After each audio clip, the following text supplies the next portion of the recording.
A bleak night for bleak deeds. A couple of weeks ago, craving some co-op gaming sessions, my friends and I decided to pick up Vermintide 2. Knowing little more than nothing about the game or Warhammer Fantasy universe as a whole, it felt like a leap of faith for just 359 at an 80% discount. So far, I've clocked about 30 hours in the game, and while our fearless group has taken a short break from the battles, I decided to take this opportunity to share a few thoughts on the adventure.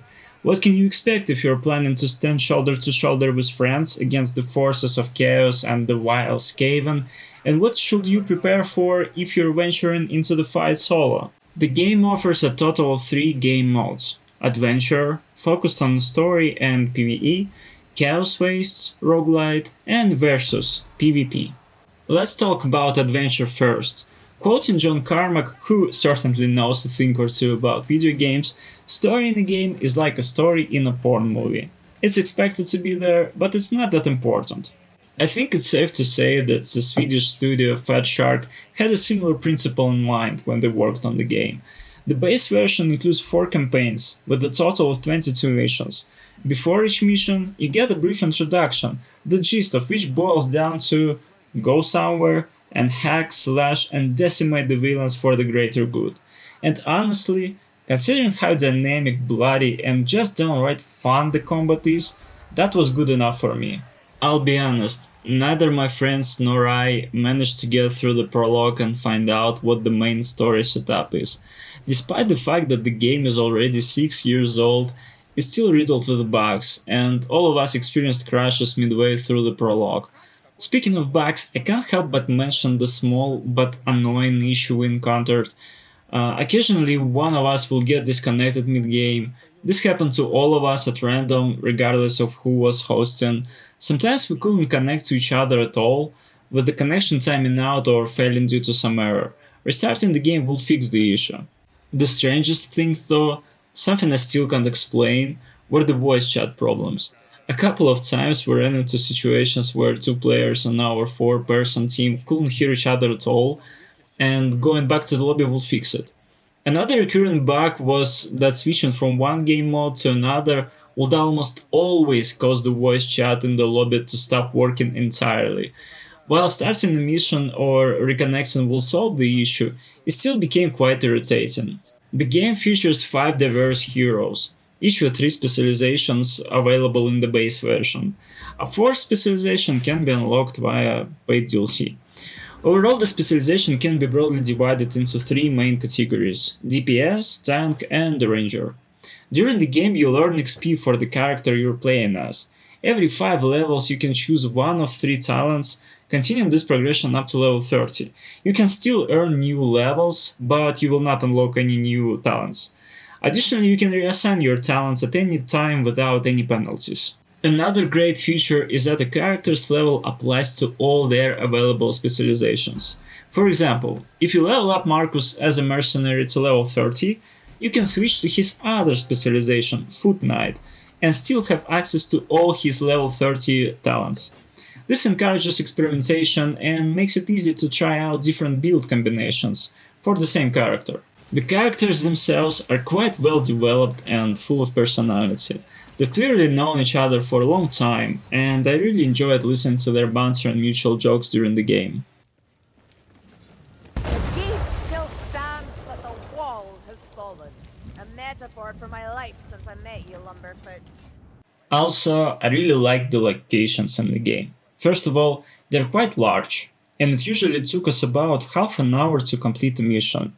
The missions are linear, with the main objective being to get from point A to point B while completing simple tasks and puzzles along the way. They are set in wide, maze-like, expansive locations that encourage exploration. This exploration isn't limited to just searching for supplies. Each mission also hides various artifacts, such as tomes, grimoires, lost arts, and more. If you manage to bring them to the end of the mission, you receive bonuses. Depending on the difficulty level, completing a mission earns you a loot box, containing 3 random items of a certain rarity: gray, green, blue, etc. Collecting artifacts improves your loot box and increases the chances of getting rarer equipment. Tomes take up a slot, where you carry healing items, and grimoires even reduce your maximum health. So it's kind of a trade-off. How much are you willing to risk to get a better gear? In addition, the levels are stunningly beautiful. Seriously, some locations are true eye candy. They are filled with details, meticulously crafted, and clearly made with care. Of course, there are some cliches like catacombs and sewers, but for the most part they are rich, jaw-dropping places, especially in Tower of the Treacherous Adventure campaign, which throws logic out of the window and amazes you around every corner. In addition to campaigns, the adventure mod also includes heroic deeds and weekly events. Essentially, these are just random missions from the campaign with modifiers like more hordes, more special enemies, permanent death. They offer a special reward for completion. Between missions, you return to the hub location, Tal's Horn Keep, where you can check the contents of the loot boxes earned from completing missions and manage your inventory. Each hero has both melee and ranged weapons, as well as a set of accessories. Every piece of equipment has a power rating and additional effects that depends on its rarity. Unwanted equipment can be dismantled at the blacksmith to obtain resources, which can then be used to upgrade or craft new gear. When crafting new items, all you need to do is select the type and press the create button. The power, rarity, and effects of the item are chosen randomly, but still within your level range. This means you won't be able to craft an item that's too weak or too powerful for you. If you end up with an item which power and rarity are satisfactory, but you don't like the effects, for example, you can reset them to the new ones in the weapon customization menu. Stop throwing those practice dummies off the mountain. Those things are expensive. I want to point out that throughout my playtime, I never actually encountered a situation where I was short on resources for crafting or modifying weapons. This is because you're constantly receiving new gear for dismantling, not only from completing missions but also from various challenges. After playing for a while, regardless of the mode, you'll gradually complete some of Okri's challenges. These challenges reward you not only with loot chests, but also with shillings. And here I'll touch on an unpleasant topic right away. The game, of course, has an in-game store. I don't like it. I'm not a fan of it, but unfortunately it's something that you have to accept. Some cosmetic items, like a new hat or a new skin, can be bought with shillings. The rest is sold for real money. The only thing that makes its presence somewhat tolerable is that aside from DLC with new missions and skins, nothing is sold that could drastically impact gameplay. Even the new fourth class for characters doesn't make them significantly better or more interesting than the default classes. There is no pay to win here. Let's move on to the roguelite mode, Chaos Wastes.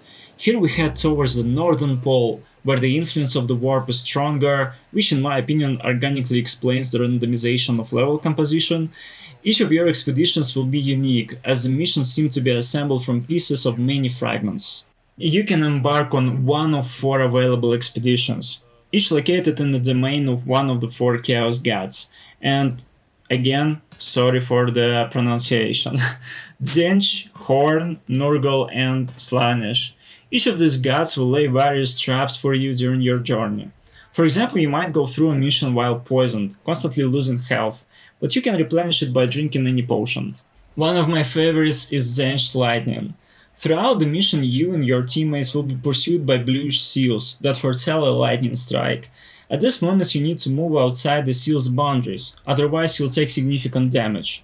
This requires coordinated teamwork, because if everyone clumps together in one spot, avoiding damage is impossible. It was especially funny when I played as a dwarf Bardin Gorikson. Due to his short stature, I had to tilt my head up to fend off the horde of enemies with my hammer. In those moments, I often didn't notice the seal appearing, so I had to rely on my friend's warning to avoid taking damage. Before heading out on an expedition, a mission map will appear, allowing you to choose the route that suits you best by evaluating the challenges and boons you'll receive for completing them. For example, a mission might have more elite monsters, but completing it will grant you a plus 10% attack speed boost. Unlike in an adventure mode, you can't choose accessories and are limited to melee and ranged weapons with a default power of 50. However, during gameplay you'll find pilgrim's coins. You can use them to upgrade your weapons to a stronger one, up to 500 power by the end of the expedition, or purchase an additional boon during the mission from the special shops. Additionally, while progressing, you'll come across Chest of Trials, which when completed grant you a choice of a 1 boon out of 3. After defeating the boss in the final mission, you complete the expedition and receive the promised reward and experience. If you have any pilgrim's coins left, a portion of them will carry over to your next expedition. Weapons and boons do not transfer between expeditions. Since this is roguelite, it's important to understand that if your entire party is wiped out, the expedition is considered a failure, and you'll have to start over from the beginning, not just the mission. However, if someone is knocked out or killed but at least one real player remains alive, the rest of the party can still be revived. I want to say that I really enjoyed coming back to this mode when I wanted something different after the campaigns.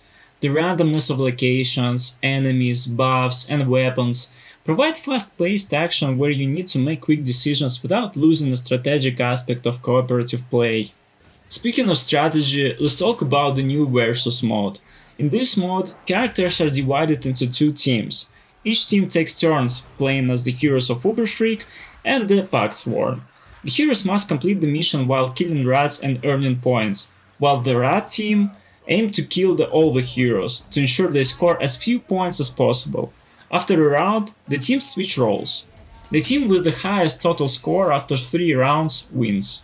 Playing as the heroes is already familiar from the other modes, and the main idea is to stick together and not get separated. Well, I do understand that it's easier said than done. However, playing as the rats allow you to try an entirely different strategy. You need to create chaos and confusion by summoning hordes and using special abilities. Before each respawn, you can choose between 2 types of elite enemies: the Gutter Runner, the local hunter from Left 4 Dead, the Backmaster, basically Smoker, and unique to Vermintide, the Poison Wind Globadier, who can throw toxic gas globes that not only deal poison damage over an area, but also reduce visibility, as well as the Rattling Gunner and Warp Fire Thrower.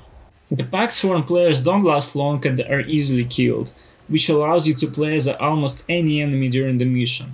From time to time you'll have the opportunity to play as a Troll, a mini-boss capable of dealing significant damage. Currently this is the only monster available in the beta version of the mode, but the developers plan to add more in the future. But what if you want to play solo? I get it, you don't need to explain. Sometimes everything is wrong and it's time to play alone. In all modes except Versus, you don't need real players, and you can play only with bots. And I have to say the bots do their job quite well. They can pick up tomes or valuable potions, revive you if you go down, and generally keep up with the pace of the game. However, the game is primarily designed for cooperative play. As I mentioned earlier, the story is quite shallow and the gameplay lacks variety. All you really do here is hack through the waves of enemies, moving from point A to point B, and that's about it. Unfortunately, playing with bots under these conditions can only be a temporary substitute for real players. I think you've probably noticed that the game has a lot in common with Left 4 Dead, not only in the Versus mode but also in the main adventure. Warhammer Vermintide 2 unapologetically borrows the formula of an amazing cooperative shooter in which I spent hundreds of hours of my youth, and most importantly, does it successfully. If, like me, you've been missing that feeling of joyful excitement when mowing down hordes of enemies side by side with friends, or when against all odds, you stand on the brink of defeat but hold out through the final push and make it to the evacuation, and you don't mind adding a dash of RPG elements to your gameplay, then you'll enjoy this game. Now share your thoughts on Vermintide 2 in the comments. Have you played it before, or did it just catch your attention now? What are your general thoughts on cooperative games? I'd love to discuss it with you. As always, thanks for your attention. This was Radio Nick. See you next time.